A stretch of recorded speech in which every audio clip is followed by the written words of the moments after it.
નમસ્કાર મિત્રો, સ્વાગત છે તમારું એક નવા વિડીયોમાં। ચોમાસાની એ સાંજ ભયાનક અને બિહામણી હતી। આકાશમાં કાળા ડિબાંગ વાદળો ઘેરાયેલા હતા અને એવું લાગતું હતું જાણે કે દિવસના 5 વાગ્યે જ રાત પડી ગઈ હોય। હોસ્પિટલના એ નાના રૂમની બારી બહાર ઝરમર ઝરમર વરસાદ શરૂ થઈ ગયો હતો અને એ વરસાદના ટીપા કાચ પરથી સરકીને નીચે પડતા હતા। રૂમની અંદર એક ગંભીર શાંતિ પ્રસરેલી હતી। આઈસીયુના કાર્ડિયાક મોનિટરનો ધીમો ધીમો અવાજ આવી રહ્યો હતો અને એ અવાજ એ વાતની એકમાત્ર સાબિતી હતો કે રૂમમાં શ્વાસ હજુ ચાલી રહ્યા છે। વ્હાઇટ કલરના બેડ પર દેવની માતા જશોદાબેન પોતાના જીવનની છેલ્લી ઘડીઓ ગણી રહ્યા હતા। ઓક્સિજનના માસ્ક પાછળ એમનો ચહેરો ફીકો પડી ગયો હતો। કેન્સરના છેલ્લા સ્ટેજે છેલ્લા 6 મહિનામાં એમનું આખું શરીર ખોટું કરી નાખ્યું હતું। જે હાથોએ દેવને ખૂબ વાલથી રમાડ્યો હતો એ હાથો પર આજે ગ્લુકોઝની બોટલો અને ઇન્જેક્શનના અસંખ્ય કાણાના કાળા ડાઘ હતા। છતાં પણ એમની અડધી બંધ થયેલી આંખોમાં પોતાના એકના એક દીકરા માટેની એ જ મમતા અકબંધ હતી, જે મમતા વર્ષો પહેલા દેવના બાળપણમાં હતી। દેવ એમની બાજુમાં પડેલી પ્લાસ્ટિકની નાની ખુરશી પર બેઠો હતો અને માનો એક હાથ પોતાના હાથમાં પકડીને કંઈક વિચારી રહ્યો હતો। દેવની ઉંમર આશરે 30 વર્ષની આસપાસ હશે। તે એક મલ્ટીનેશનલ કંપનીમાં ખૂબ સારા હોદ્દા પર કામ કરી રહ્યો હતો। સમાજમાં એની પ્રતિષ્ઠા હતી, પરંતુ આ પળે એ બધું જ અર્થહીન હોય એવું લાગતું હતું। અત્યારે એ પોતાની મા સામે સાવ નાનો 5 વર્ષનો લાચાર બાળક બનીને રડી રહ્યો હતો। એનું આખું શરીર ધ્રુજી રહ્યું હતું અને એના આંસુ માના સૂકા હાથ પર પડી રહ્યા હતા અને રડતો રડતો એવું કહેતો હતો કે માં, તું મને મૂકીને ક્યાંય નહીં જઈ શકે। માં, તે તો એવું કહ્યું હતું કે મારો દીકરો મોટો સાહેબ બનશે ત્યારે હું મારું સીવણ કામ છોડી દઈશ। જો માં, હું આજે ખૂબ મોટો સાહેબ બની ગયો છું। માં, મને ખૂબ મોટો પગાર મળે છે। આપણી પાસે હવે ખૂબ પૈસા છે। માં, હવે તારે કોઈ પણ પ્રકારની ચિંતા નથી કરવાની। તારે હવે કોઈ પણ કામ નથી કરવાનું અથવા તો કોઈના ઘરમાં વાસણ કપડાં કરવા નથી જવાનું। તું જે કહીશ એ હું લાવી આપીશ। બસ તું એકવાર આંખો ખોલ માં, તું બસ સાજી થઈ જા। એમનો અવાજ ડુસકાઓમાં ડૂબી રહ્યો હતો।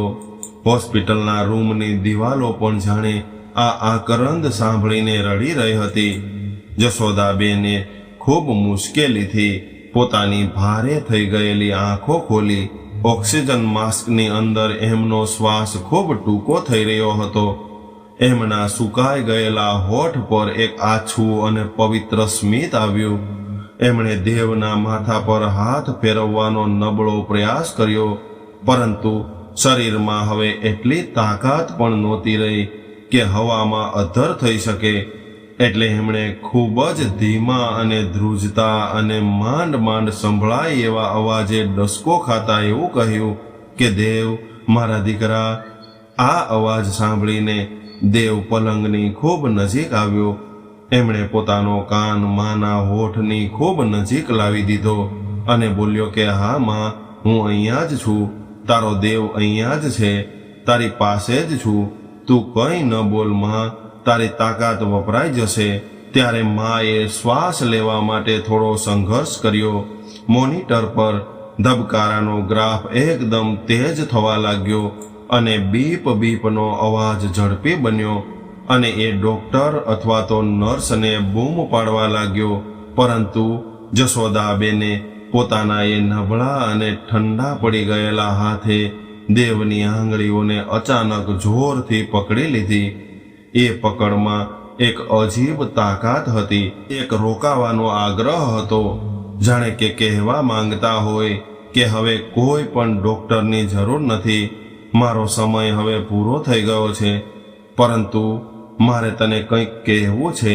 જશોદાબેન જાણતા હતા કે હવે આ શરીરમાં શ્વાસ સેકન્ડોનો મહેમાન છે. એમણે પોતાની આખી જિંદગીની તાકાત આંખોમાં ભેગી કરીને દેવની ભીની આંખો સામે જોયું. એવું લાગતું હતું જાણે કે એ આંખોમાં દુનિયાભરનું વાલ, કારમી વેદના અને વર્ષોથી છુપાયેલું એક ગૂઢ રહસ્ય હતું. એમણે પોતાના ફેફસામાં બચેલો છેલ્લો શ્વાસ એકઠો કર્યો અને દેવના કાન પાસે જઈને અત્યંત ગંભીરતાથી એક છેલ્લું વાક્ય કહ્યું કે દીકરા, તારા પિતા ક્યારેય તને છોડીને નહોતા ગયા. એ આજે પણ આ ઘરમાં જ છે. આટલું બોલતા જ જશોદાબેનની પકડ ઢીલી થઈ ગઈ. એમનો હાથ દેવના હાથમાંથી સરકીને પલંગ પર ઢળી પડ્યો. એમની આંખો ખુલ્લી રહી ગઈ. બરાબર એ જ સમયે મોનિટરનો અવાજ એક લાંબી કાન ફાડી નાખે એવી સળંગ બીપ અવાજમાં બદલાઈ ગયો. સ્ક્રીન પરના આડા અવળા લીટા સાવ સીધા થઈ ગયા. જશોદાબેન શાંત થઈ ગયા હતા. એમના ચહેરા પરથી વેદના ગાયબ હતી અને એક અજીબ પ્રકારની તૃપ્તિ અને શાંતિ છવાઈ ગઈ હતી. પરંતુ દેવના મગજમાં એ જ ક્ષણે એક એવો ભયંકર ઝંઝાવાત શરૂ થઈ ચૂક્યો હતો જે એને અંદરથી અસ્તવ્યસ્ત કરી રહ્યો હતો. એને કંઈ સમજાતું નહોતું કે માના મૃત્યુ પર રડવું કે માએ કહેલા એ છેલ્લા વાક્યનો અર્થ શોધવો. માના અંતિમ સંસ્કાર થયા. અગ્નિદાહ આપતી વખતે દેવના હાથ ધ્રુજતા હતા. ત્યારબાદ 12-13 દિવસના રીત રિવાજો, સગા સંબંધીઓની અવર જવર અને ઘરમાં ચાલતી દુઃખની વાતો, આ બધું જ રોબોટની જેમ દેવ પૂરું કરતો રહ્યો. પરંતુ એ બધાની વચ્ચે રાત્રે જ્યારે આખું ઘર શાંત થઈ જતું ત્યારે દેવના કાનમાં માએ કહેલા એ છેલ્લા શબ્દો હથોડાની જેમ વાગતા હતા કે તારા પિતા ક્યારેય તને છોડીને નહોતા ગયા. એ આજે પણ આ ઘરમાં જ છે. આ વાક્યનો અર્થ શું હોઈ શકે? દેવ ધીરે ધીરે ભૂતકાળના સમયમાં સરકવા લાગ્યો. એને એવું લાગ્યું કે જ્યારે એ માત્ર 5 વર્ષનો નાનો બાળક હતો ત્યારે એના પિતા રમેશભાઈ એક સવારે કામે જવાનું કહીને નીકળ્યા હતા અને પછી ક્યારેય ઘરે પાછા ન આવ્યા. પોલીસે પણ ખૂબ શોધખોળ કરી હતી પરંતુ એની કોઈ ભાળ ન મળી. સગાવાલાઓએ પણ એમ કહી દીધું હતું કે રમેશ પોતાની જવાબદારીઓથી ભાગી ગયો છે. કદાચ લેણું થઈ ગયું હશે એટલે ક્યાંક મોઢું છુપાવીને બેઠો હશે. પરંતુ માએ હંમેશા દેવને એવું જ કહ્યું હતું કે તારા પિતાજી ખૂબ સારા હતા. એ તો ભગવાનના ઘરે ગયા છે. ધીરે ધીરે દેવ મોટો થયો એટલે એણે દુનિયાના નિયમ પ્રમાણે એવું માની લીધું કે મારા પિતાનું કોઈ અકસ્માતમાં અવસાન થયું હશે અને મારી મા એનો આઘાત ઝીરવી નહીં શકી હોય એટલે જ એ વિશે ક્યારેય વધારે વાત નથી કરતી. માએ જીવનભર ખૂબ સંઘર્ષ કર્યો હતો. સવારના 4 વાગ્યે ઉઠીને લોકોના ઘરોમાં કચરા પોતા કરવા જવાનું, બપોરે આવીને રાત સુધી સીવણ કામ કરવાનું, આંખો ઓગળી જાય ત્યાં સુધી મશીન ચલાવવાનું. આ બધું જ કરીને માએ દેવને ભણાવ્યો હતો અને આ મુકામ સુધી પહોંચાડ્યો હતો. માએ ક્યારેય પોતાના જીવનમાં કોઈ બીજા પુરુષનો પડછાયો પણ પડવા દીધો નહોતો. ક્યારેય પિતા વિશે કોઈ ખરાબ વાત કરી નહોતી. તો પછી આજે મૃત્યુ સમયે જ્યારે માણસ ક્યારેય જૂઠું નથી બોલતો ત્યારે માં આવું રહસ્યમય વાક્ય કેમ બોલી ગઈ હશે? જો પિતા ઘરમાં જ છે તો એ ક્યાં છે? શું આ ઘરની દિવાલો પાછળ કોઈ સત્ય છુપાયેલું છે? હવે માની 13માની વિધિ પતી ગઈ અને બધા જ સગા સંબંધીઓ પોતપોતાના ઘરે જતા રહ્યા. દેવ હવે એ જૂના અને મોટા 2 માળવાળા મકાનમાં સાવ એકલો હતો. આ ઘર એમના દાદાના સમયનું હતું જે શહેરની એક શાંત અને જૂની શેરીના છેડે આવેલું હતું. આ ઘરની દિવાલો પરથી ચૂનો ઉખડી રહ્યો હતો. લાકડાના બારી બારણા જૂના થઈ ગયા હતા. ત્યારે અચાનક દેવને યાદ આવ્યું કે જ્યારે એ એન્જિનિયરિંગમાં ભણતો હતો ત્યારે ફી ભરવા માટે ભારે આર્થિક તંગી ઊભી થઈ હતી. ત્યારે બધા જ સગા સંબંધીઓએ સલાહ આપી હતી કે આ મોટું ઘર વેચી નાખો અને નાની ખોલીમાં રહેવા જતા રહો. આ ઘર વેચી નાખશો તો ઘણા બધા પૈસા આવશે. પરંતુ માએ આ વાત સાંભળીને ચોખ્ખી ના પાડી દીધી હતી અને પોતાની કમાણીથી ખૂબ મહેનત કરીને ઘરેણાં ગીરવે મૂકીને લોન લઈને પણ આ ઘરને આંચ ન આવવા દીધી. માં હંમેશા એવું કહેતી કે દેવ, આ ઘર માત્ર ઈંટો અને પથ્થરોનો માચડો નથી, પરંતુ આ મારી જિંદગી છે. હવે દેવ આ ઘરની અંદર પાગલોની જેમ જ્યાં ત્યાં આંટા મારવા લાગ્યો. એના મગજ પર એક અજીબ જુનૂન સવાર હતું કે રૂમની એક એક દિવાલને ખૂબ ઝીણવટ ભરી નજરે જોવા લાગ્યો. એ ઘરના ભોંય તળિયે ગયો, અંધારી ઓરડીઓમાં ગયો, ત્યાં તપાસ કરી રસોડાના જૂના પિત્તળના અને પતરાના ડબ્બાઓ ખાલી કરીને જોયા. એને એવું લાગતું હતું કે કદાચ પિતાની કોઈ છુપાયેલી તસવીર, કોઈ ડાયરી અથવા તો કોઈ અસ્થિ કળશ માએ ઘરમાં ક્યાંક સંતાડી રાખ્યો હશે. જ્યાં વર્ષોથી કોઈ જતું નહોતું ત્યાં ધૂળ અને કરોળિયાના ઝાડા જામી ગયા હતા. ત્યાં પડેલા જૂના તૂટેલા ટેબલ ખુરશી, પિતાની જૂની કાટ ખાઈ ગયેલી સાયકલ, બધું જ એણે ખૂબ નજીકથી જોઈ લીધું. 2 દિવસ સુધી દેવે આખા ઘરની તપાસ કરી લીધી, પરંતુ એને કશું જ હાથમાં ન આવ્યું. હવે 2 દિવસ રાહ જોયા બાદ 2 દિવસના ઉજાગરાના કારણે એની આંખો લાલચોળ થઈ ગઈ હતી. ચહેરો સુકાઈ ગયો હતો અને ભૂખ તરસ ગાયબ થઈ ગઈ હતી. 3જા દિવસની સાંજે બહાર ફરીથી મુસળધાર વરસાદ શરૂ થઈ ગયો હતો.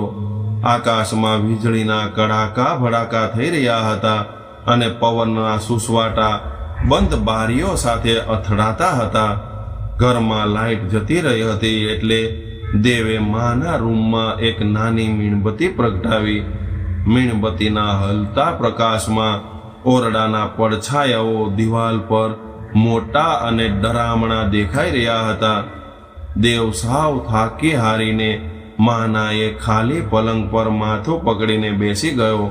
એની નજર પલંગની બરાબર સામે નીચે રાખેલી લાકડાની એક મોટી પતરાવાળી પેટી પર પડી. આ પેટી સામાન્ય નહોતી. દેવના બાળપણથી જ આ પેટી પર હંમેશા એક મોટું અને ભારે તાળું લટકતું હતું. માં આ પેટીની ચાવી ક્યારેય પોતાનાથી અળગી નહોતી કરતી.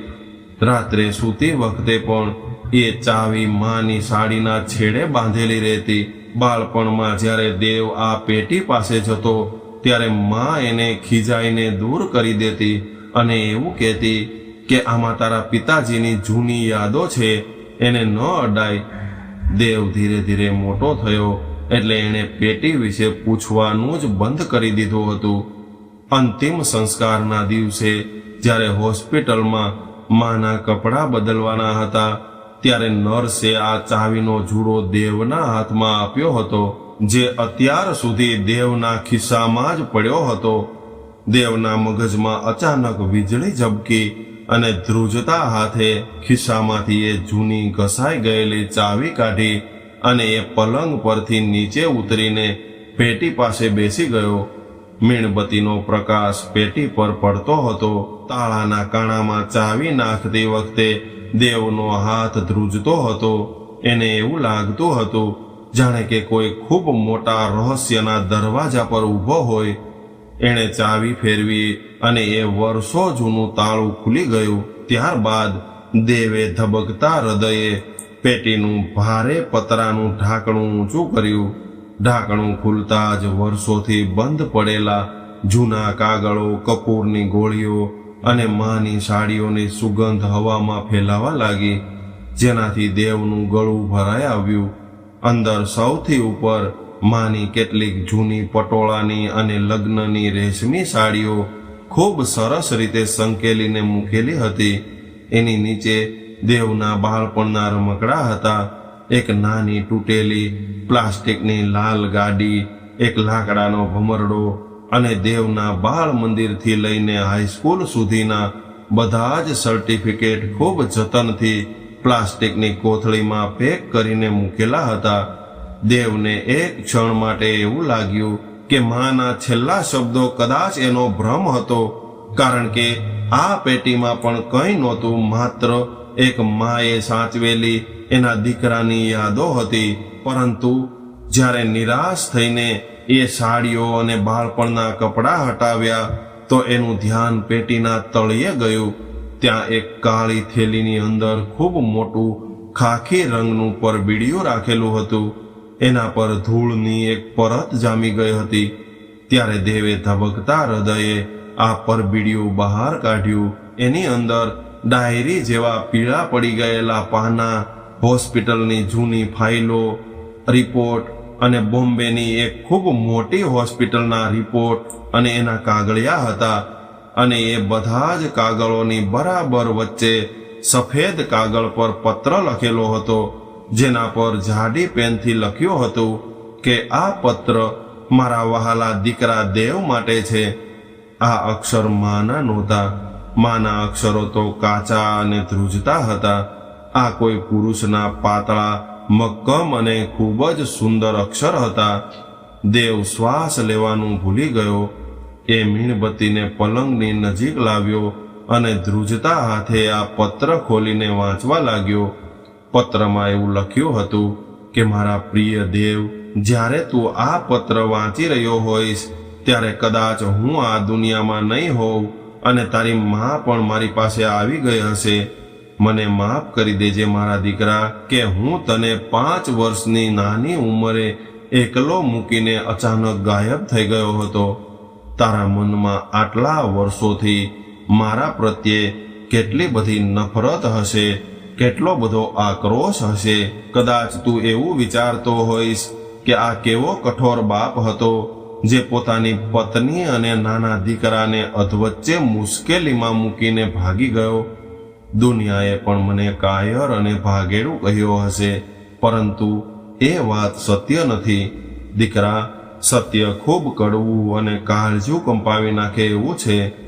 જ્યારે તું 5 વર્ષનો હતો ત્યારે મને અચાનક સતત ઉધરસ અને લોહી પડવાની તકલીફ શરૂ થઈ હતી.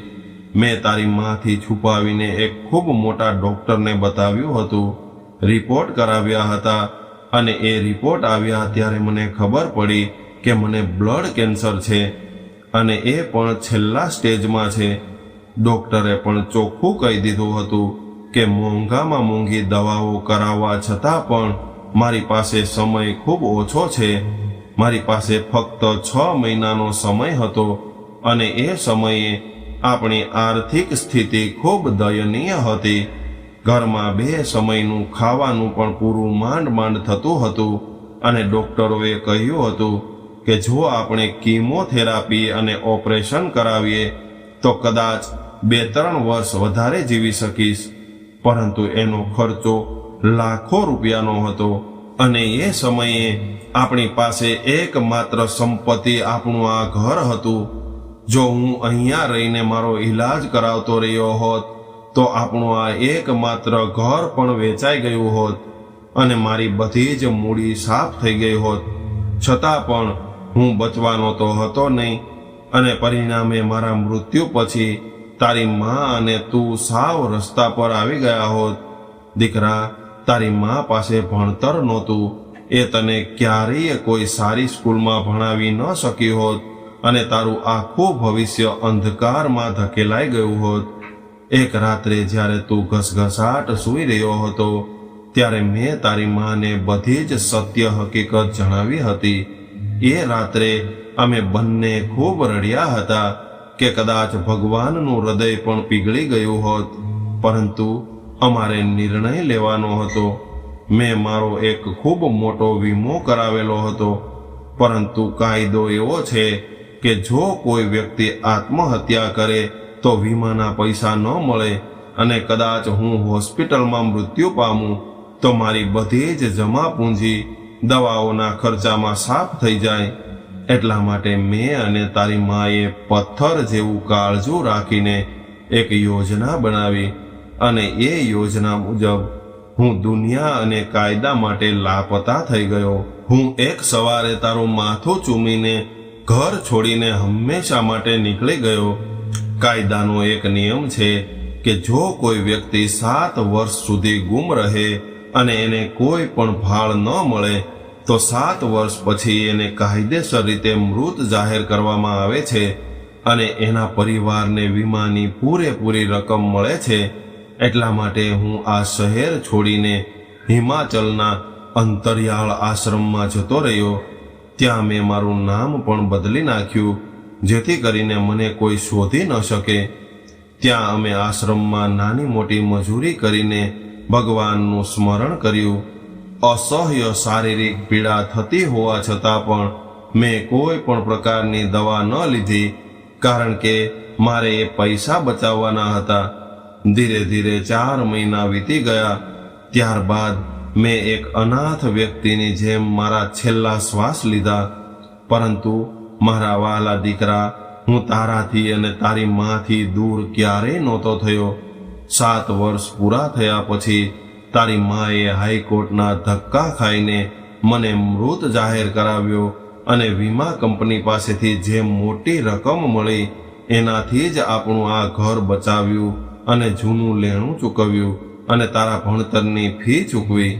બેટા, તું આજે જે કંઈ પણ છો એ તારી મા અને મારા લોહી પરસેવાની કમાણી અને અમારા આશીર્વાદના લીધે છો. બેટા, હું ભલે શારીરિક રીતે તારી સામે ન આવી શક્યો હોય, પરંતુ આ ઘરના અસ્તિત્વમાં જ હું આટલા વર્ષોથી જીવી રહ્યો હતો. બેટા, સૌથી મોટું બલિદાન તો તારી માનું છે. એણે આખી જિંદગી એક સુહાગણ હોવા છતાં પણ વિધવાની સફેદ સાડી પહેરી હતી. લોકોએ એને ઘણીવાર અપમાનિત કરી, અપશુકનિયાળ કહી. લોકોએ મેણા માર્યા કે એનો વર એને છોડીને ભાગી ગયો છે. પરંતુ તારી માએ પોતાના કાળજા પર પથ્થર મૂકીને દુનિયાના બધા જ અપમાન સહન કર્યા અને તારા મગજ પર કોઈ પણ પ્રકારનો બોજ ન આવે એટલા માટે આ ભયંકર રહસ્ય અત્યાર સુધી ક્યારેય કોઈને જણાવ્યું નહીં. તારી માએ મને આપેલું વચન એના છેલ્લા શ્વાસ સુધી નિભાવ્યું છે.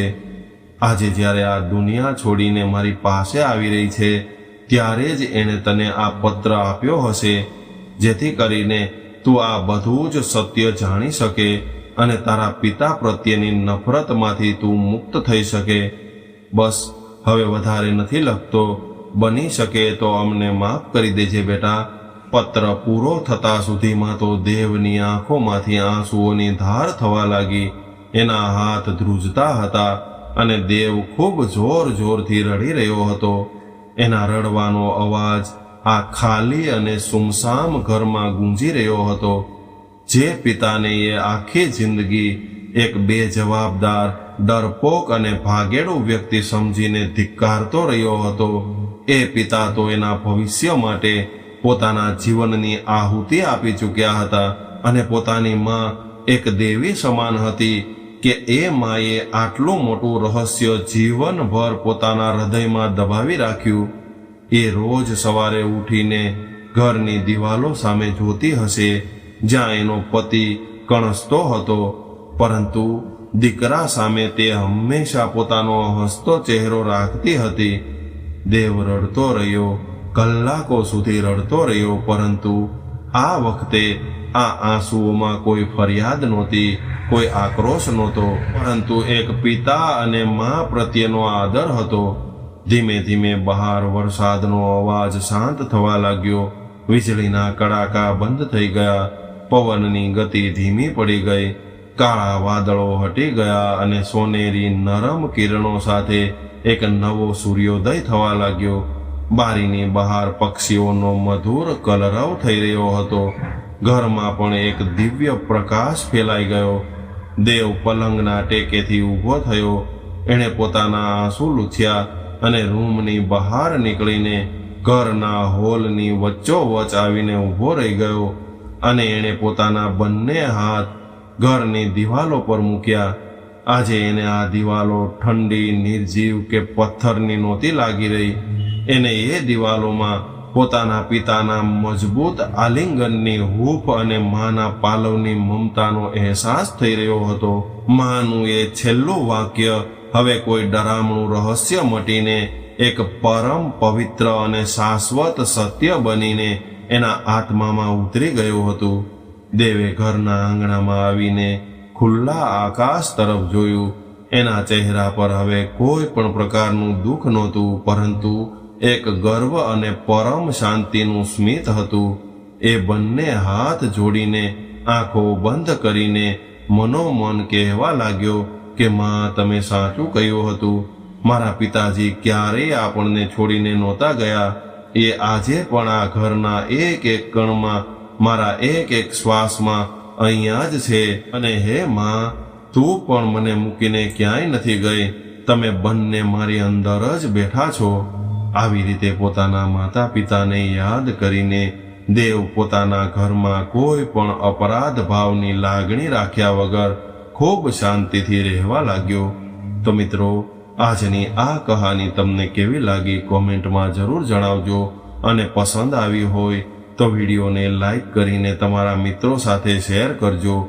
અને નવા મહેમાન હોય તો અમારી ચેનલને સબસ્ક્રાઇબ જરૂરથી કરજો. ફરી મળીએ એક નવી કહાની સાથે. ત્યાં સુધી બધા જ મિત્રોને જય શ્રી કૃષ્ણ. રાધે રાધે.